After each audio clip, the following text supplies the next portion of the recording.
오늘 여러분들은 이 안식일을, 이 주일을 어떻게 보내고 있습니까? 마치 손이 마른 자처럼 뭔가 이 불만 가운데, 불평 가운데 그렇게 살고 있지는 않습니까? 이 손 마른 사람의 고통을 말로 다 할 수 없을 거예요. 그런데 사실 오늘 우리 가운데도 이 고통을 받는 사람들이 있거든요. 제도에 묶여진 사람들이 있어요. 또 어떤 윤리 도덕에 갇혀져 있는 사람들이 있어요. 거기에 지금 묶여있는 사람들이 얼마나 많습니까? 아울러 바로 이 질문자처럼 전통적인 어떤 하나의 이 전통에 또 매달려 있지는 않습니까? 전통이 다 나쁜 건 아니에요. 전통을 잘 살리면 정말 좋은 것들이 많아요. 저도 전통을 좋아합니다. 전통을 잘 살펴볼 게 필요해요. 그런데 전통에만 갇혀버리면 새로운 창조를 이 변화된 시대 속에 만들어낼 수가 없거든요. 따라서 우리는 이 전통과 함께 새로운 창조를 동시에 가져야 합니다. 아울러 여기에 이 위선자의 삶을 보게 됩니다.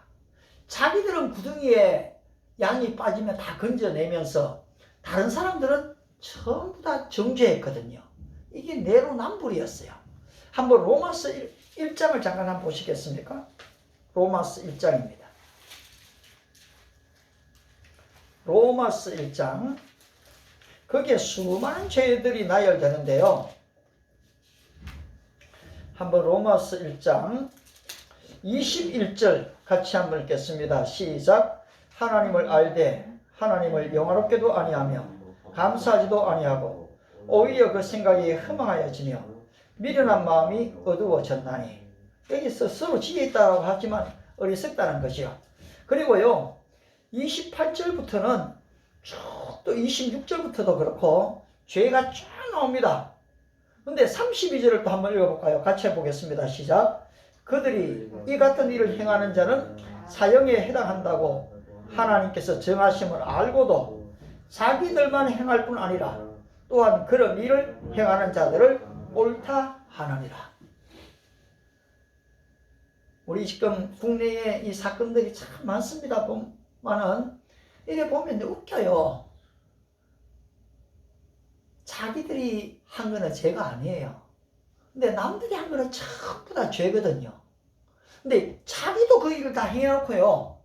그 일 행하는 사람, 아이고 그거 한 게 뭐 그거 추천서 게 적어준 게 무슨 문제냐 이래 나가거든요. 이거 아니잖아요. 바로 이것이 가득한 세상에는 이 불평불만이 일어날 수밖에 없습니다. 따라서 이것이 우리 인간들의 바로 실상인 것이거든요. 따라서 그렇다면 우리의 할 일은 무엇입니까? 그렇습니다. 주님이 회당에 오셨을 때에 우리로 회당으로 가야 돼요. 주님을 만날 만한 자리로 가야 돼요. 우리 주님께서 안식일을 거룩히 지키라고 하시잖아요. 따라서 이 거룩한 주일 그냥 하나의 나는 뭐 유튜브를 통해서 예배합니다. 굉장히 좋긴 한데요. 우리 주님께서 우리의 얼굴을 보고 싶어 하거든요. 우리의 몸된 교회로 나오는 것은 참 중요합니다. 또 아울러 어떻습니까? 이 모습이대로 가는 것이지요. 만약에 내가 손이 말라 했으면요.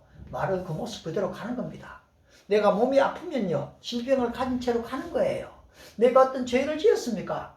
죄를 지은 그대로 가는 거예요. 어떤 담배를 내가 끊고 가겠다. 그런 사람들 교회 못 나옵니다. 술 끊고 오겠다. 나는 그런 사람은 술 끊지 말고 오세요. 그럽니다. 왜냐니까 교회는 죄인들이 오는 곳이거든요.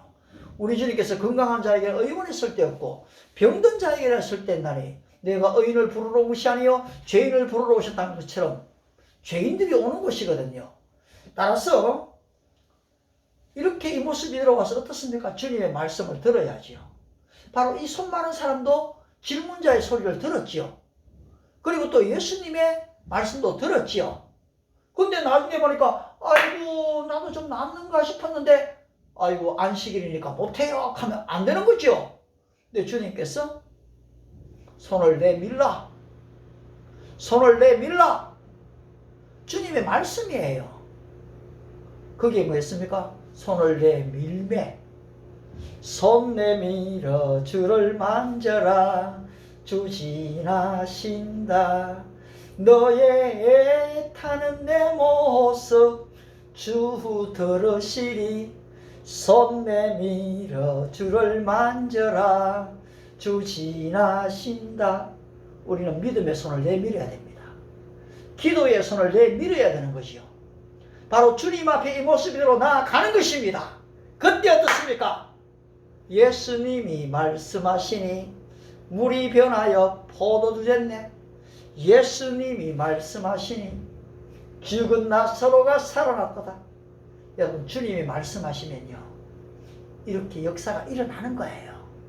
따라서 우리는 순종하는 것입니다. 결국 치유가 일어났습니다. 자유가 주어졌습니다. 진정한 주님 안에서의 행복을 발견하지 않습니까? 더 이상 전통에 묶여 사는 것이 아닙니다. 종교적인 어떤 제도에, 우리 교회의 어떤 규례에 묶여 사는 것이 아닙니다. 그것은 존중합니다. 그러나 그것을 넘어서는 진정한 진리가 있는 것이거든요. 동양 철학에도 도가 있고요, 상도가 있습니다. 도는 일반적인 법이에요. 그런데 상도는 어떻습니까? 그걸 넘어서는 거거든요. 우리의 법이 있고 헌법이 있지 않습니까? 근데 이 법은 어떻습니까? 상위법은 헌법에 다 지금 지배를 받는 거거든요. 그런 것처럼 바로 우리는 이 헌법 위에 있는 하나님의 법에 우리의 모든 것들을 맡겨야 되는 것이거든요. 따라서 우리는 어떤 제도에, 어떤 규율에 묶이는 사람이 아닌 것입니다. 어떤 지금 날의 안식일에 묶이는 사람이 아닌 것입니다. 너희에게 진리를 주기 위해서, 우리 주님께서 자유케 하기 위해서 진리를 주셨기 때문에 우리는 자유 안에, 진리 안에서 자유한 것입니다. 더 이상 정죄함이 없습니다. 참수함이 없습니다. 물론 실수도 좀 할 수 있지요. 그러나 주님께 곧바로 고백하면요, 주님이 즉각적으로 용서하시지 않습니까? 그런 점, 우리 믿음의 식구 여러분, 이 안식일의 주인은 주님이십니다. 이 안식일날 선을 행하는 것이 옳은 일입니다. 예배하고 주님을 찬송하고 성도의 교제를 나누고 전도로 나가고 선교하러 가는, 또 아픈 사람을 신방하고 그들을 도와주는 선한 일을 하는 것이 바로 주일을 지키는 것이거든요. 따라서 안식일에 종이 되면 안 됩니다. 주님, 우리 이 안식일을 축복하시고 진정한 자유 안에서 행복하게 하시며 바로 이 자유 안에서 기뻐하시게 하시고 바로 하나님 앞에서 살아가게 될 때에 주어지는 축복이 있지요.